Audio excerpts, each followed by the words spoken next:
Okay, I think we're recording. I think we're recording. Yes, we are. Folks, my name is Carlos, This is Dave. and this is episode 130 of Two Fat Guys Talk, the podcast, The Legacy, The Dilemma. Oh, we're a dilemma. We are a dilemma. You have to choose between listening to us or not listening to. We're still in bunkers. Or anything else. We're still in bunkers, but they're making it real nice. My section of the bunker is a mall now, complete with mall muggings. Like sometimes a teenager will ask for your shoes, and then you'll get into a knife fight over not wanting to give them your shoes, even though you should probably get new shoes. I don't know how your section of the bunker is going, Dave. I'm currently in a space station. How the fuck did that happen? I don't know. And why am I not on it? I want to be on DS9. Look, I want to be on a space station where the Cardassians can input a password at any time and the space station tries to kill me.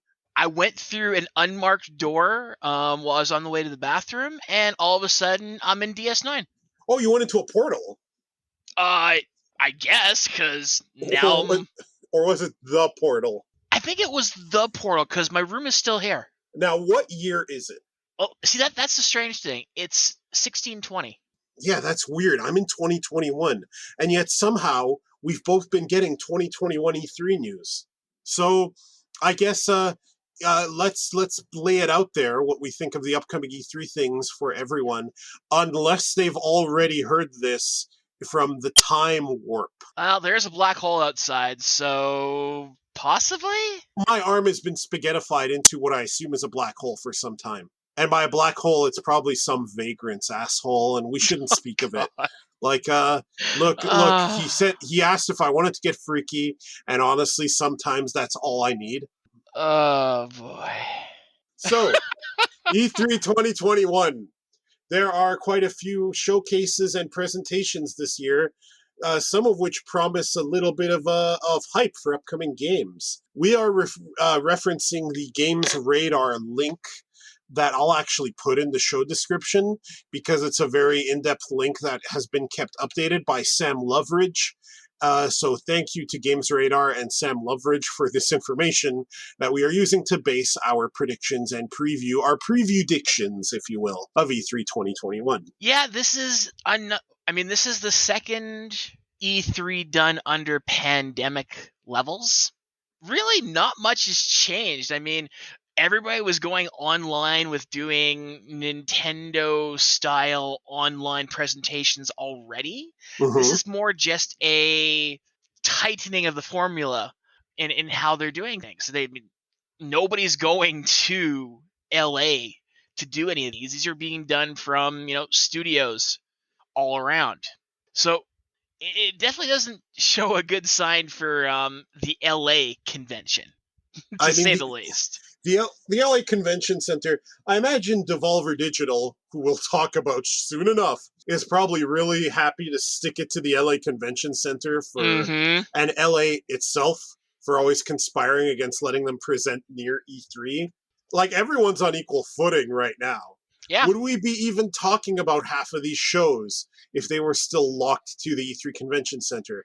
Yes, we would. Yeah, I don't know why I even asked that question.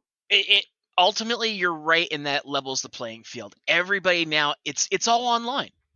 And, I'm sure the E3 convention and the LA convention hall, well, they're hurting financially because of all of this, but E3 itself is going to become a digital online moniker versus a in-person show.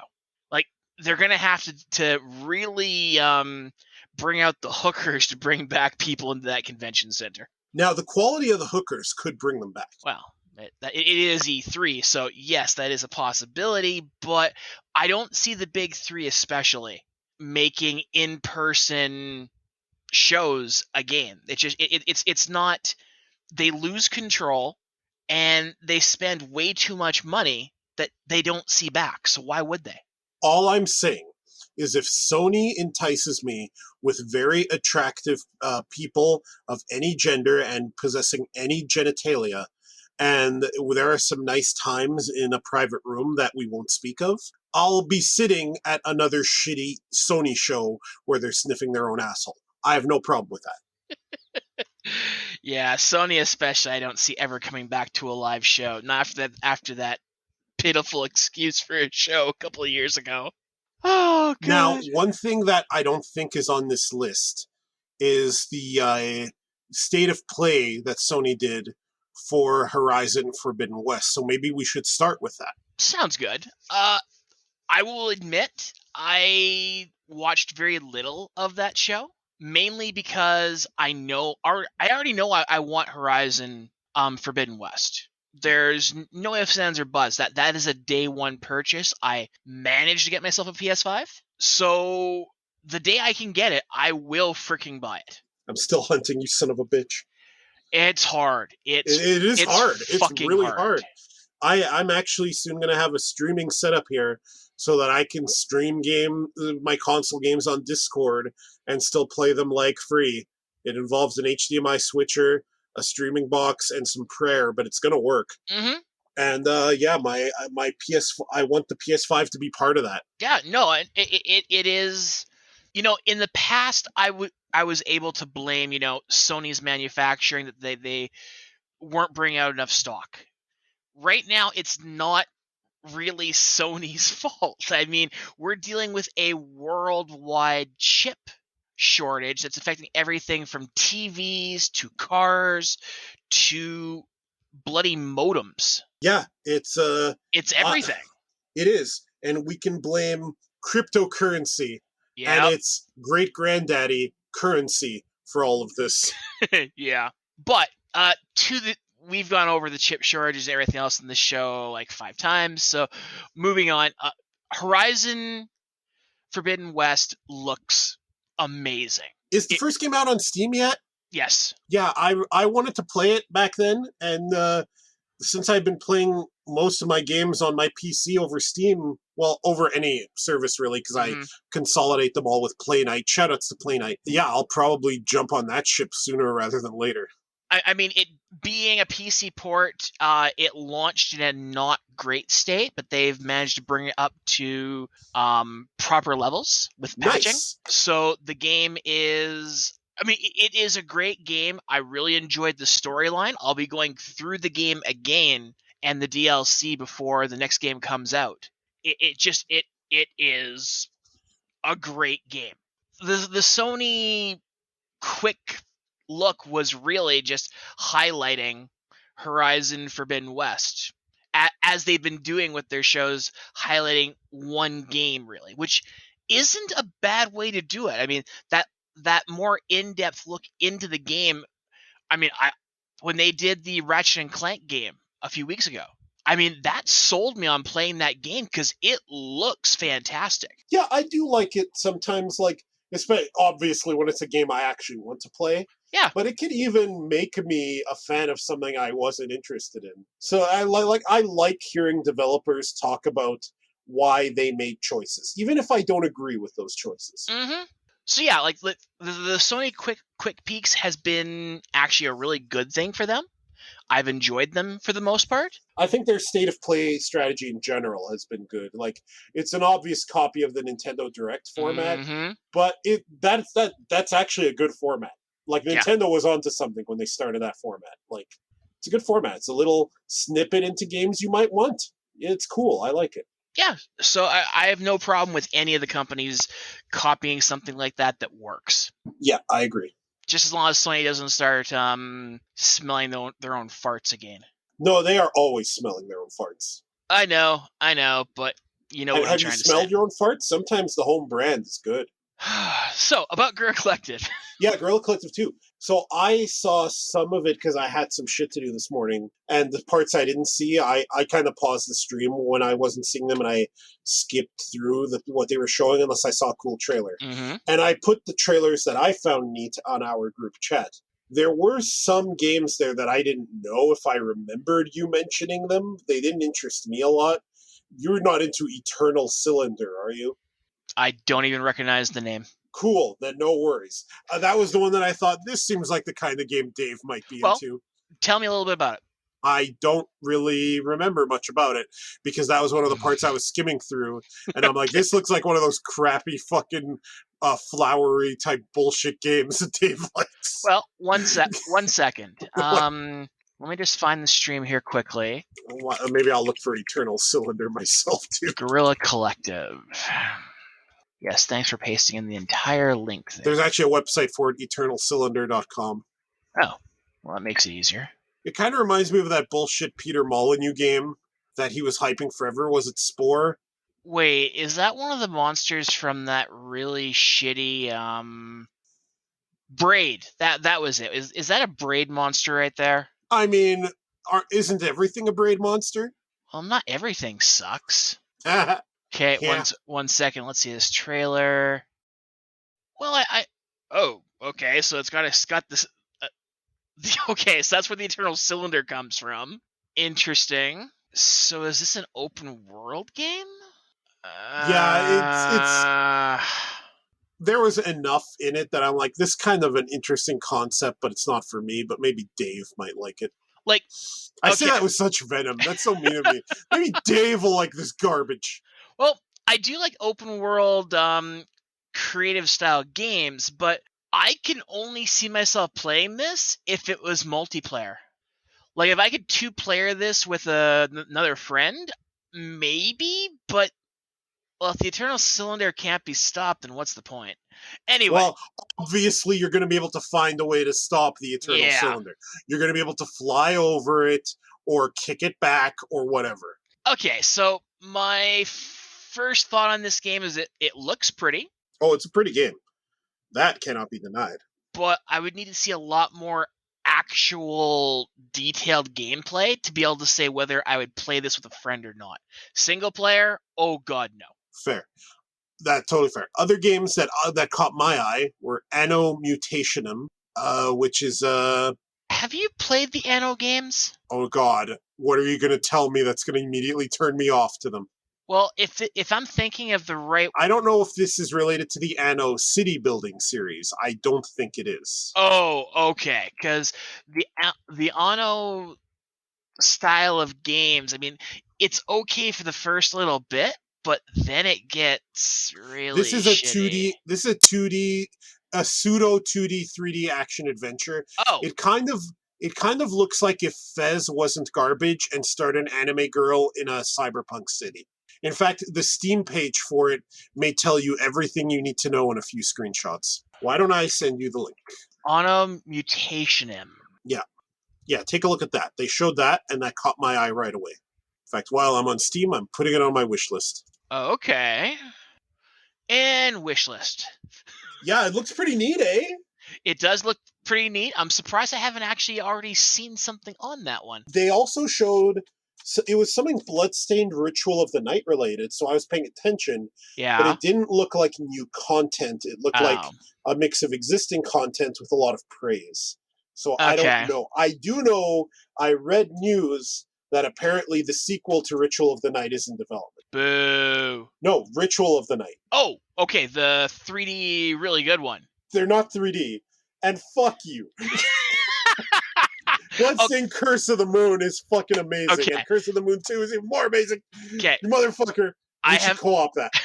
I have no problem with Curse of the Moon and Curse of the Moon 2. I know you don't. You're having a joke at my expense. But I get it. I'm glad to hear that they're going to continue Bloodstained because the world is interesting to me. The little bit of the world that we've seen so far, and I thought the gameplay was just top notch. Oh, I have no doubt that Ritual of the Night 2 will be good, and I have no doubt that we're probably in for a Curse of the Moon 3. I have no doubt in my mind. Absolutely. So the Bloodstained name is going to continue. As it should. Now, this is one you kickstarted, and I've known about for a long time, and I don't remember if I kickstarted it. Ruby the Wayward Mirror. They showed more gameplay, and I feel like I've been waiting for this game for a long time. Funny enough, that's one of my Kickstarters that I knew was going to be delayed because just about every Kickstarter project does get delayed in some way. But the creator has been more than honest about the problems they've been going through. And really, like, this creator is doing what they've needed to stay in communication with people and let them know, okay, guys, we ran into this problem with Unreal Engine 5. We've been working for, and like they'll even paste in the ticket numbers with Unreal to prove that, hey, we're not bullshitting you here. We ran into this. And Unreal is having to help us fix this kind of stuff. We have Jazz Jackrabbit himself working on this problem. Hey guys, I'm Jazz Jackrabbit. I'm working on the Ruby problem. That was his voice, right? I mean, all I'm saying is, like, this developer, I have been more than happy to, if they need another year to get it out, I'm okay, because the communication and what they've shown us of the gameplay has been great. So I'm looking forward to this one a lot. I'd rather have amazingness later than mediocrity now, so I agree. Yes, Uh, absolutely. the next game that caught my eye was Ultra Age. Now, we saw a video of a beta of it, but it looks like the action in it looks pretty good. It's a character action type affair. Yeah, hack and slash, kind of cyberpunkish, really heavy rock music. Yeah, that's another one that if it's on Steam, I should probably add it to my list. You know, you said cyberpunkish, and I'm like, was it cyberpunkish? And I went and saw it again, and I'm like, yeah, you're right, it was. Aeon Drive was, of course, another 2D one. But what's notable about this one is this one appears to have a very prominent multiplayer component and reminds me just a little bit of Harmony of Despair, but way cooler. When I put it on our group chat, I tagged you specifically and said, play this game with me. Oh, yeah, definitely will. Harmony of Despair wasn't a bad formula. It just was a mediocre attempt at a game. Hang on, I just saw something I didn't know about this game before. It says save the world through a 30-second time loop. Oh dear. I don't think this is the game I thought it was. And they ruined it. You know something? I will continue to monitor what it does, and if that's what it is, I don't know if I'd be really into it too much. It might still be fun in small doses for me, but yeah, well, I'll keep an eye on it. The last one that I saw from the Guerrilla Collective was Varvarian. It looks like a weird 3D arena fighter with an amazing looking aesthetic that I thought was really neat. The gameplay looks interesting. However, I'm always worried with these sort of virtual fighter 3D arena style games. They never tend to have great controls with the left and right kind of dodging stuff. Yeah, that is kind of a growing pain of that genre. Ultimately, so an indie definitely has big shoes to fill. Ultimately, I mean, it looks good. The cell shading combat, the different character models look good. So it's something to keep my eyes on. But the fighting game space is starting to get a little bit bloated again. I'm fine with that. I'm fine living in an era where there is a lot of choices and a lot of them have rollback, so that the ones that don't have rollback, I can give the finger and move on. Well, that is an advantage these days of more and more companies going rollback. Yeah, for sure. So, that was really the Guerrilla Collective 2 for me. The rest of these will probably go through a lot more quickly because they haven't happened yet. We're not really covering what happened in them. One of them did, Black Voices in Gaming. I did watch it. There were no games in there that really caught my eye. That said, I'm obviously all for underrepresented voices in gaming making more games. So thumbs up to that on that principle. None of the games there caught my eye, but I hope that they catch someone's eye and that all those developers are successful. Yeah, I can go along with that. Okay, so next one. So those are the ones that happened today, June 5th. We're recording this on June 5th, by the way. Next, according to the Games Radar link, is June 10th. We have the beginning Summer Game Fest, Jeff Keighley's baby. Now, the Summer Game Fest is probably going to be kind of an open bracket for the rest of the stuff. But if history holds, there will be a few announcements, including a few exclusive announcements to it. Yeah, it's ooh, and it also has a special performance by the band Weezer. Oh, so good, Dave. So good.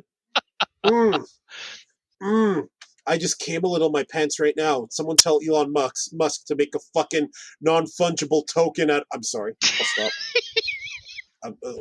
Please go on, Oh, Weezer. no, that's all I have to say about Weezer. The Summer Games Fest tends to have a couple announcements in it. I'm pretty sure Xbox is going to be holding on to a lot of its cards. We're probably going to hear about some more studio amalgamation / purchases this year because that's been Xbox's big thing. But they'll probably keep most of that to their actual own show. I agree. On that same note, over the day after June 11th, IGN Expo. Now they're going to have a few exclusives too, they promise. But I don't imagine, like you just said, we're going to see anything that people want to keep closer to their chest in terms of, to make a shitty poker analogy. There will be some neat sites, no doubt, but I think the later things are the ones where we're going to see something really special. I'm all for all of these digital shows happening and everything else, but Summer Games Fest and IGN Expo, I would rather see, and to borrow another card analogy, I'd like both of these just to fold and not happen. Can I see your card analogy and bring in a third card Sure. analogy? I want them to happen, and I want them to have one big announcement, and then I want them to just come on screen and say, "That's it, everybody," and then black. Because that was a card analogy, Carlos. Yes, somehow. It's just these shows are becoming more about the personality holding it, more so than the actual games that are being shown. Man, all of E3 is just a big Circle jerk. capital spectacle. And circle jerk, that's a good term. So if I'm going to be part of it, I'm gonna buy into it on its terms a little bit to get some enjoyment out of it, right?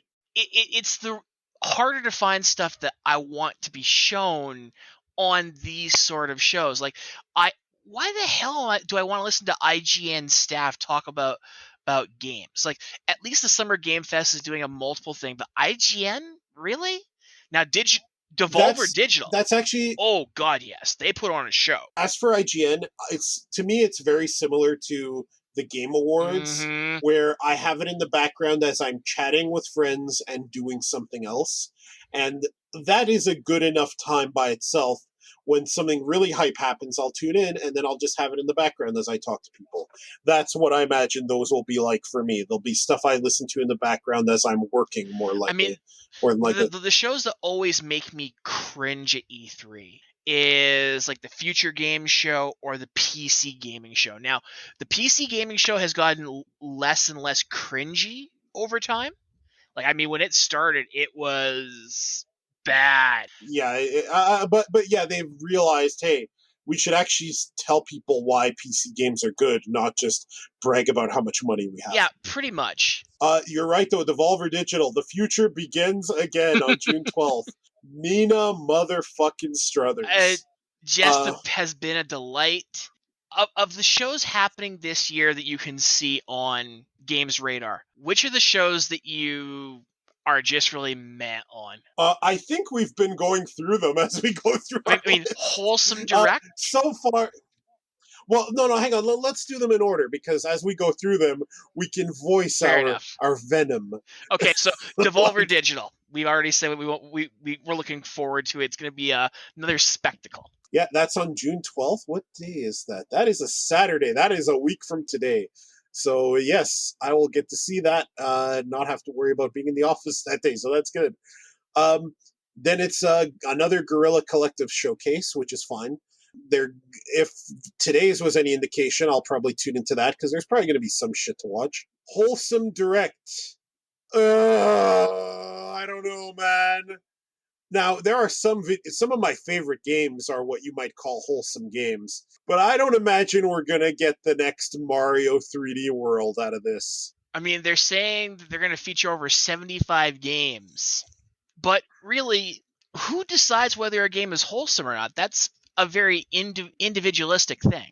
I think there are people who need the wholesome direct, and may it bring comfort to their souls in these dark pandemic laden and capitalism laden times. Fair enough.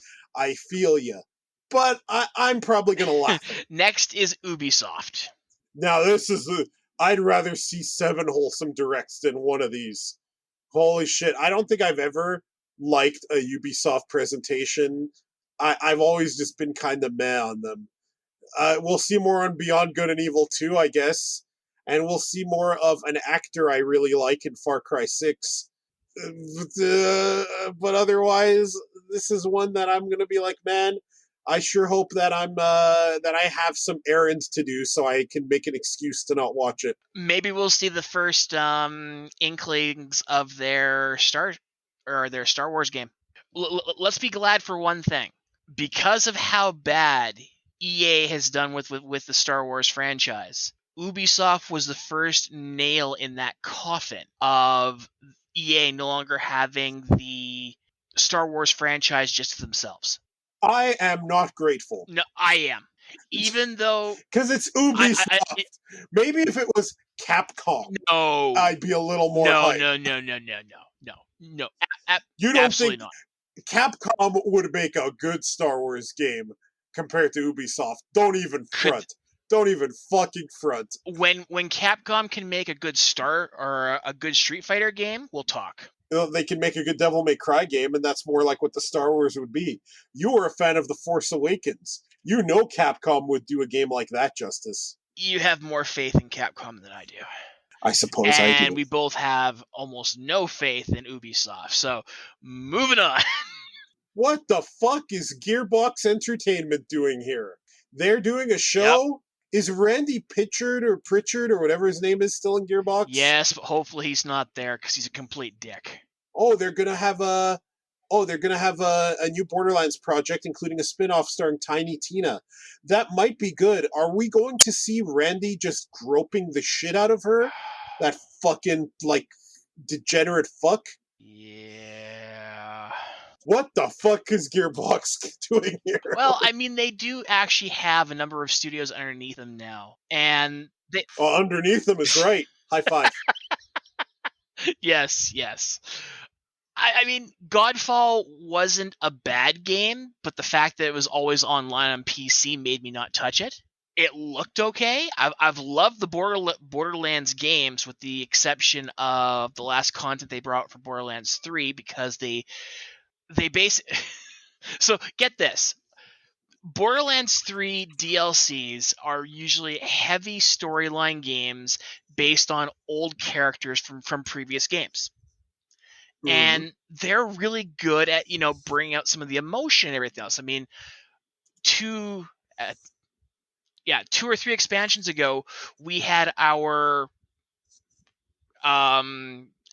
gay couple get married in the game.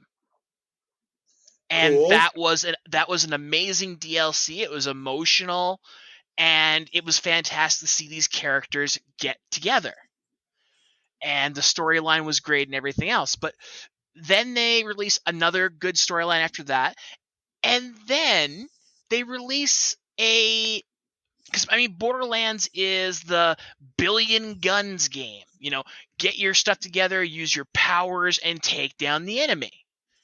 So what a great franchise to put in a mode where you're stripped of all your powers, all the things that make your character you chose unique, and here's a basic gun, go into the arena and survive long enough to get through.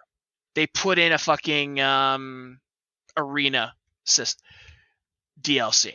Me and my friend who I play Borderlands with all the time, we spent about 5 minutes and they were like, yeah, no, this is not for us.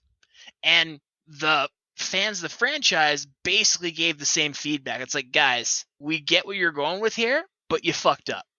You fucked up big. Especially seeing as you expect people to pay for this DLC. It was not included for free. So them making a Borderlands project around Tiny Tina, who's one of my favorite characters with the way that she acts and everything else, I'm game. I hate giving money to Randy, but I like the games.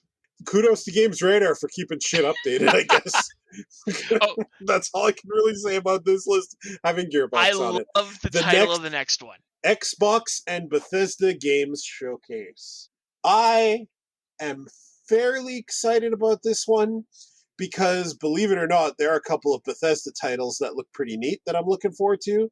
And there are some Xbox games I'm kind of excited for. And Xbox always has some hype ass game that I never expect them to have that I know I'm going to be into, like a Devil May Cry, or more has been the case the last few years, Phantasy Star Online 2. Yep. So I am actually fairly excited. I'm going to be tuned into this one fairly intently. Like, look, I'm still decently interested in Halo.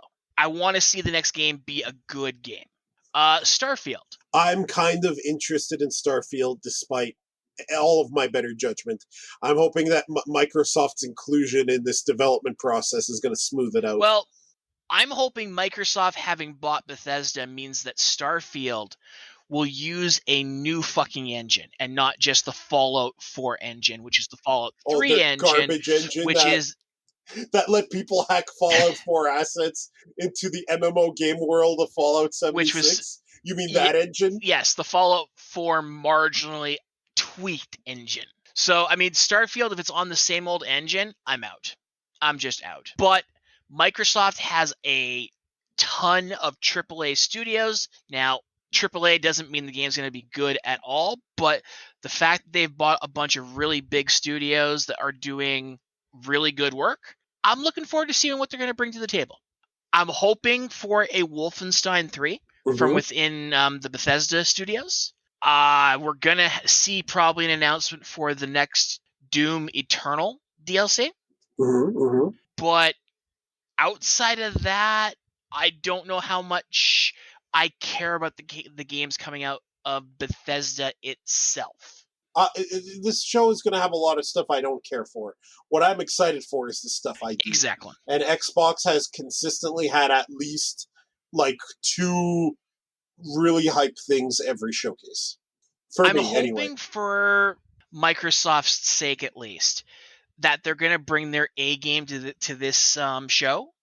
Because right now, anybody who has bought I don't have the new Xbox system, the Series X, but or the Series S for that matter. But anybody who's bought the Series X has not exactly had the best experience, because there has been no unique game to the Xbox or Microsoft infrastructure like Sony has had.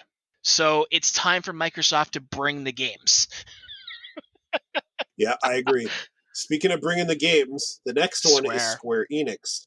Now, when I saw the news for this one, I originally thought they were only going to do Babylon's Fall, Life is Strange, and Marvel's Avengers. And when I saw that, I'm like, nope, tuning out on this one. But no, that's just kind of some of the games they're highlighting. Yep. There are still other things they're going to show. So I'll have it in the background. I'm not expecting too much out of it. Well, what I'm expecting for them outside of, the ones they just listed there, Babylon's Fall, I'm actually kind of interested in. I want to see what more they're going to bring to the table for it, and that may be a game that I end up buying. Life is Strange, I have never cared about. I wish it well. Marvel's Avengers, I wish it not well. I don't wish it well. That game needs a complete redo without the microtransactions and grinding, but that's not going to happen. Square is going to keep on pumping more and more work into the game for no benefit for people. Now, gotcha. I am a little bit pumped saying that that Eidos Montreal has something coming. Now, because it's world premiere, I doubt it's Deus Ex 4, sadly. But I've never not liked anything that they've been involved in, so that should be interesting. I also expect that we're going to see some things on Final Fantasy XIV, the new expansion coming. I still have to catch up on the last expansion's content. Oh my god. I still have to log in and keep my house so nobody can have my plot of land like a true oligarch. And yeah, that's something else that I've been doing. I hate to admit it. I'm also kind of hoping that we hear some more information on Final Fantasy 16. Oh yeah, shit, I forgot about that. Yeah, that could be a reason to tune in if they have some information on FF16. I'm kind of hyped for that one. I'm really hoping that they give us some sort of look at the continuation of the Final Fantasy 17 Revive Part 2. 17. Shit, I didn't know we were at 17. 17. Oh my god. 7. The Final Fantasy 7 remake Part 2. universe. Yeah. Yeah, gotcha. Well, we'll see. I think isn't the Yuffie game due out by then, The or Yuffie is it game later? comes I out. think it's No, later. it comes out just before it. Fucking, I need to get a PlayStation 5. Damn it! I need to look at Yuffie's midriff, and I can't do that if I don't fucking have a PlayStation 5. The next show. I am sorry, looking forward to actually, like, I only made it so far into the PS4 version of Final Fantasy VII Remake. So I stopped when I learned that the PS5 version was going to be free for me. I just have to buy the Yuffie expansion stuff. So I'm gonna be playing that when that comes out, and I'm looking really forward to it because the graphical stuff that they've upgraded actually looks really good. It looks neat. It looks neat.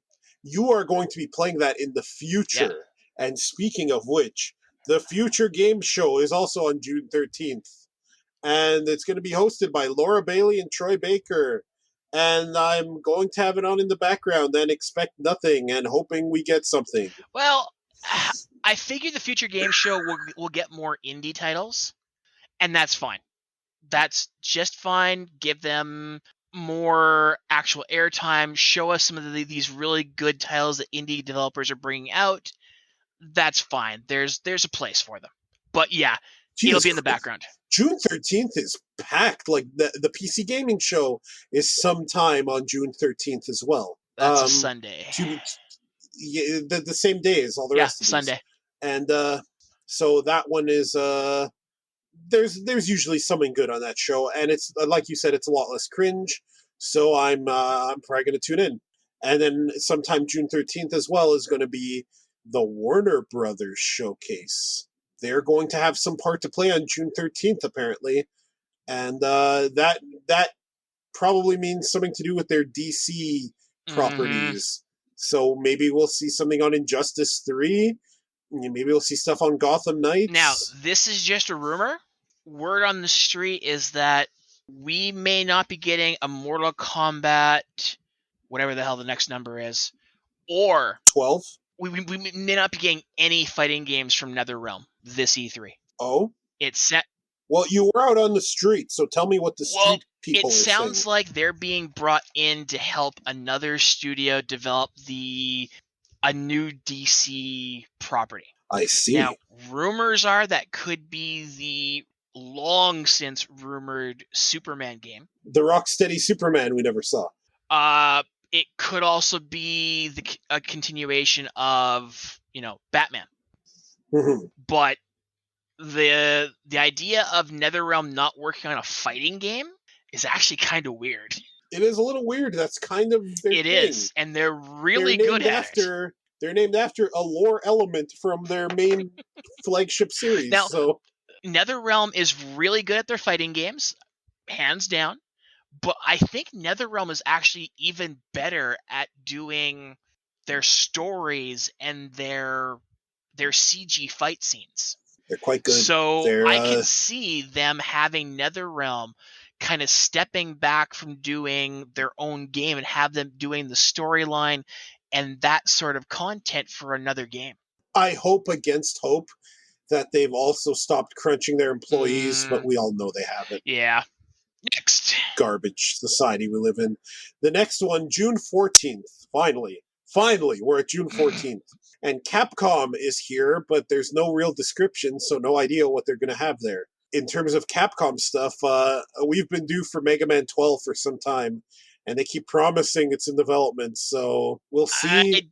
A Mega Man 12 or a Mega Man X9 is really what I'd like to see. I don't have much faith when Capcom says they're working on stuff, because they like to cancel things very quickly just because, well, we don't think this is going to sell 5 billion copies and make us $100 billion, so fuck this. We're probably going to see something on the rest of the Street Fighter V characters and maybe some kind of Village DLC. I'm not sure if the Village is going to get DLC, to be honest. You don't think so? Uh, I kind of spoiled the story for myself, and there's definitely hooks for it. yeah, but those hooks are more intended, I think, for the next game rather than a DLC. That may be true. That may Now, be true, I Dave. mean, the fact that people are asking for a DLC where you play as big, tall, big breast lady there.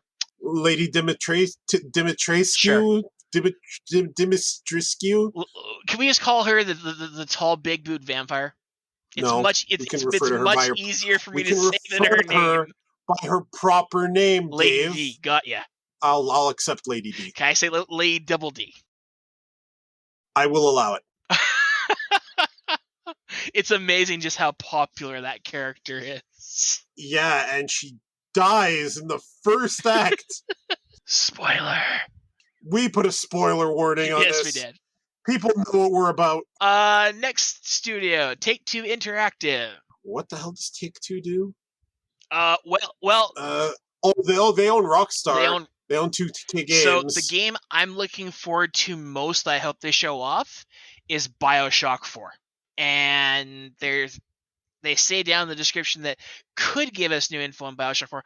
I hope so, because even as janky as a couple of them have been, I have always enjoyed just how uncomfortable these games make me feel. Hey, I have a question. Ah, When did BioShock 3 come out? that was BioShock Infinite. Infinite. I'm stupid. Never mind. No, not stupid. It's whenever they throw in a subtitle like that without a number, it always makes you wonder: what number is this? I guess in my mind, I wasn't equating BioShock Infinite as a BioShock game. So my bad. Fair My enough. bad. I mean, BioShock 3 did at the time, even if a person doesn't want to play the game, I suggest watching the opening 10 minutes of the game from anybody playing it, because the level of uncomfortable it makes you feel will really tell you just how big of a racist you are. Oh Jesus!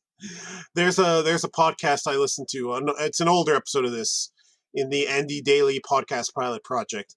They were talking about in character BioShock Infinite, and they said during your first playthrough, you of course throw the ball at the carnival barker because you're not a racist.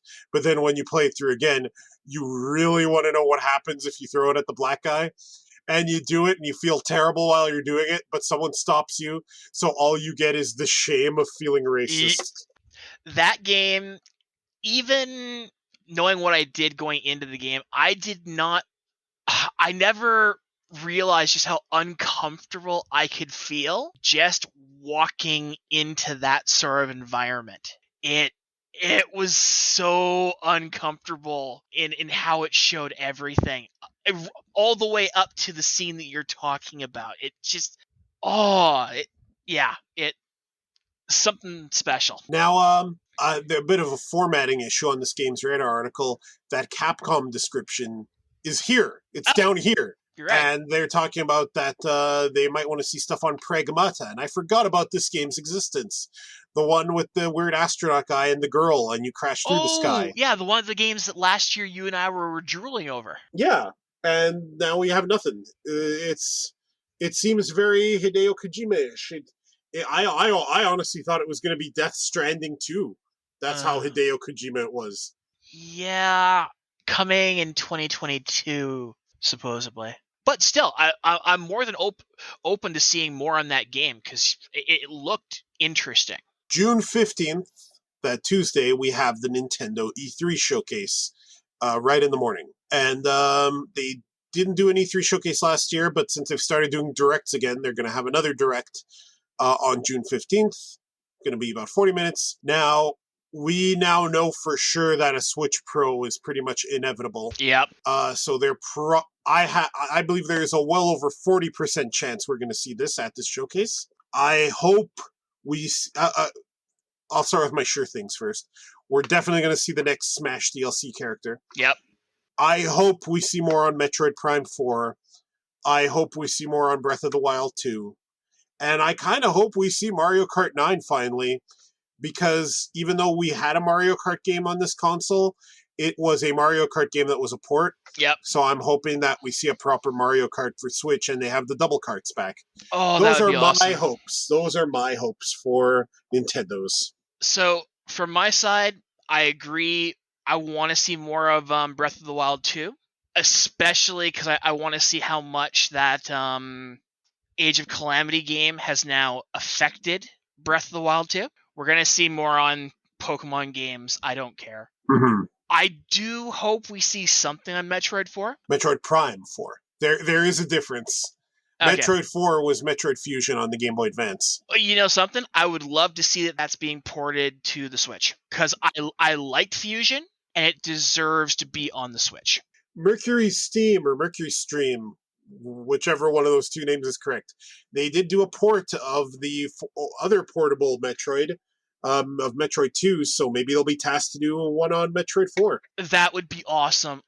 Even though I already own Metroid 2 on my Your 3DS? On my 3DS, I would like to see them bring that out on Switch as well. It'd be nice. It'd be a nice port for sure. The Switch Pro, I'm looking forward to because I'm hoping the Switch Pro will fix just how poorly Age of Calamity runs. Yeah, I heard horror stories about Age of Calamity. It's got problems. It's got political problems. The problem isn't necessarily the game. The problem is that they did too much with it, and the system itself was not up to the task. Mm-hmm. So the problem that I see with the Switch Pro, though, is I'm going to want it.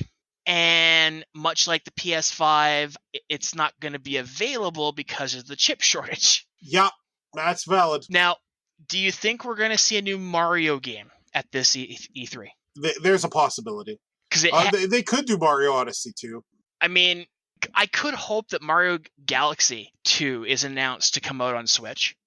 Oh, a port of Mario Galaxy 2? Yes. Yeah, that's right. They didn't include that in the collection. That's the only one that hasn't come out. Those pricks. Oh, that was dirty. That should have been on there with that collection. Agreed. So I'm hoping for that. I wouldn't mind hearing an announcement of a new Xenoblade Chronicles game.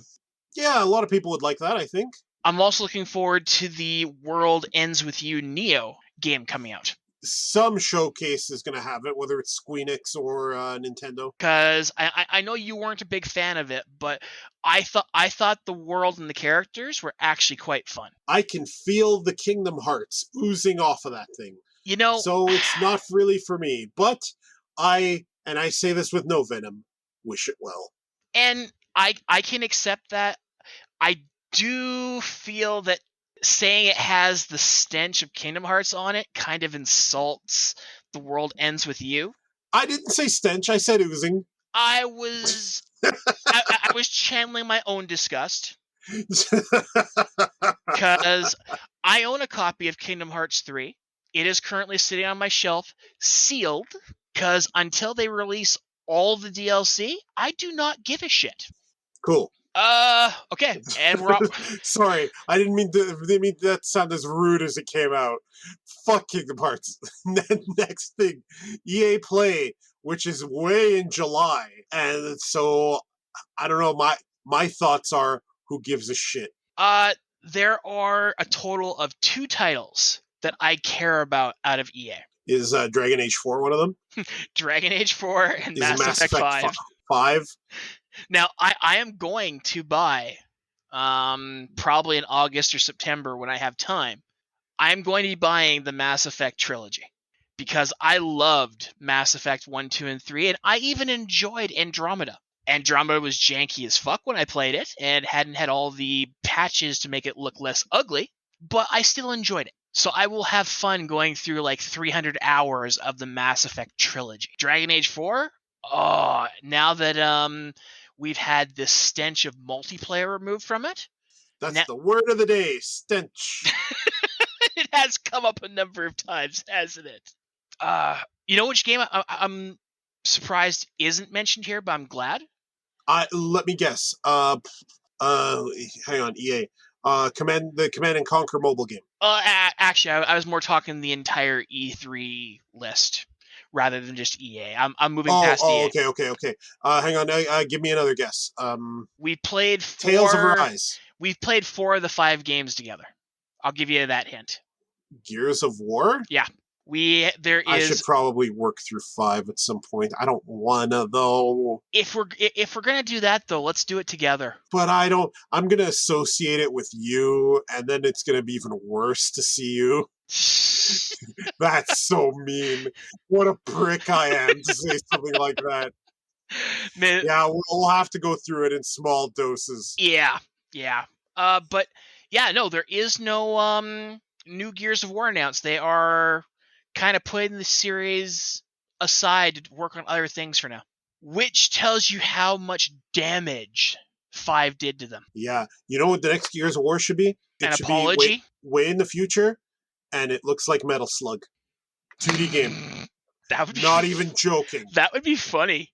A 2D Gears of War game like Metal Slug. Yeah, I'd play that. I honestly think that if there's ever a Metal Slug remake or a Metal Slug 8 or something, that they could have Gears of War guest characters. Why not? Why not?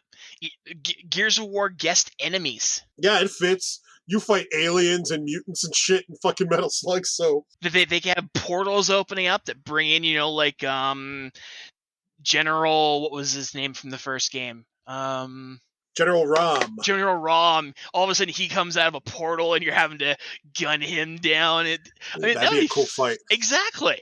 I don't know if you saw, but in the King of Fighters previews where they showed Ralph and Clark, they're fighting on a super hella Metal Slug stage. There's like Metal Slug characters in the background, an actual Metal Slug, a couple of the power-up boxes, like with the H and the C and shit. It was a super hella Metal Slug stage, because they were in Metal Slug 6 as playable characters, if you remember. And technically the Metal Slug universe is in King of Fighters, which means if this theoretical Metal Slug Gears of War game happened, Geese Howard could punch Ram. Awesome. Didn't they push back till next year, though? It did, and I think it's because, if you remember, there was a lot of questions as to whether or not King of Fighters 22 was going to have rollback netcode, and it took a while for SNK to answer yes, we're looking into rollback for our netcode solution. Yep. And now suddenly, the game's been pushed Delayed. back a year. Now, I think that's probably why, but I am totally okay with playing that game later with rollback than now with delay-based garbage. Especially since I already pre-ordered Guilty Gear Strive, and it's due, next week? Oh, is that when it's due? Hang on, let me open my Steam and tell you. I'm going to have to buy that game on PS5, too.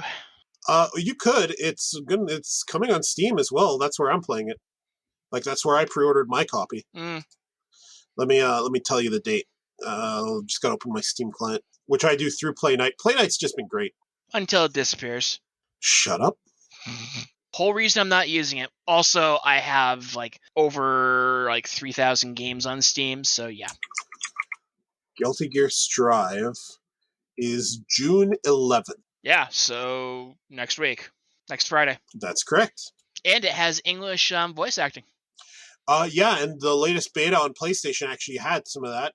And they even made a few in-jokes in it. Like when you trip Kai, he says, "I'm falling." Like in that really bad dub that they had once of Guilty Gear. Yeah.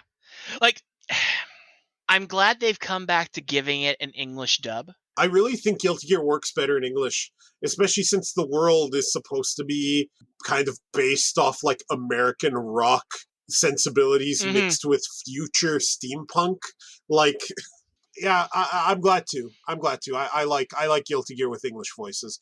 I like it with Japanese voices too, but I like it. I like the option. What I'm hoping they do is that just like in Blaze Blue? No, the other one they did here recently. Dragon Ball Fighters? That you can choose individual characters to be in certain voices. Now most of the games let you do that through the options menu. I'm still pining for the day they let you do that on character select. because the problem with doing it through the options menu is that affects everyone at that station. And then if you run into a local scene where some asshole literally goes out to the options menu to change the game, and I said, no, this is my copy of the game, put it fucking back. And then there's disagreements and sneering and a possible fight. Point is, they should let you do it at character select. Fair enough. But yeah, that's a good thing. Dave, we have done our full Previewdictions. Let me check the voicemail box, and it is empty. Hey, whoa. We got one more topic that you're trying to skip here. Whoa, what topic? What are the games that you most fantasize about being announced this year? I fantasize about a lot of things, Dave. Would you like to hear about the most dirty? No. Okay. I'm saving our fans from you. How many do I get to say? Just do like the 6 off the top of your head. 6? The 6? I thought you were going to say like 2. Up to. Up to 6. Okay, up to 6 games that have no chance of being announced, but I want to see announced. Or that have some chance. Okay. Mega Man 12, Mega Man X9, Mega Man Legends 3. Yeah, okay. Now we're fantasizing. Yeah, no, we are. Portal 3. Yes. You can mention Half-Life 3 yourself. I'm not adding that to my list. I do it every year and it always backfires. Final Fantasy 6-2, and it's gorgeously 2D. Or it's done in the HD 2D style like Dragon Quest 3 is getting. Did you see that? Yeah. And my last Dream Fantasy E3 2021 prediction will be a really amazing looking Sonic Adventure 3. Nice. Yeah. That's a good list, I think. That's a great list. Solid list, strong list of fantasies. Okay, so I want Half-Life 3. Mm-hmm. Now, I'm not saying that as in, we've been asking about Half-Life 3 forever. Half-Life... It kind of feels like it's time. Well, it's not just time. Half-Life Alyx affects the entire Half-Life universe in that Half-Life 3 is now going to be completely different than we ever thought it could be. Like, Alyx changed the ball game. Okay. And I love it. Like, does Half-Life Alyx affect Portal at all? And just give me a yes or no to that. Maybe. Okay. Portal can still happen entirely as it did. Okay. Without being affected, or it could affect little things. I don't think it would be smart to affect what happened in Portal by what happened in Alyx, because it doesn't have to. Gotcha. But that's a good answer. I mean, you know what happens at the end of Half-Life 2 episode 2, I think it is? Yeah. Okay, well, I know that there's an aperture boat. So we are long past the point of spoiler warnings on this sort of stuff. Mm-hmm. Alex's dad dies. His brain is sucked out of his head and he dies. Mm-hmm. And that's kind of where they end it. Well, Half-Life Alyx changes that result. She starts working or being used by the suitcase man. He has a name, and it is not the Suitcase Man. I can't remember it, so... I cannot believe you don't know that. It's the G-Man. Thank you. How do I know this?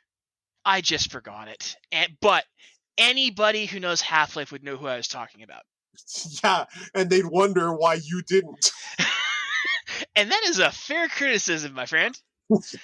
So yeah, Half-Life 3. I would love to see, as I mentioned earlier, a new Xenoblade Chronicles game. Yep. I'm hoping we're going to get Diablo 2 Resurrection this year. Remastered, Resurrection, whatever. Don't waste one of your dream games on that. Well, get out there, man. Give me Diablo versus Street Fighter or something.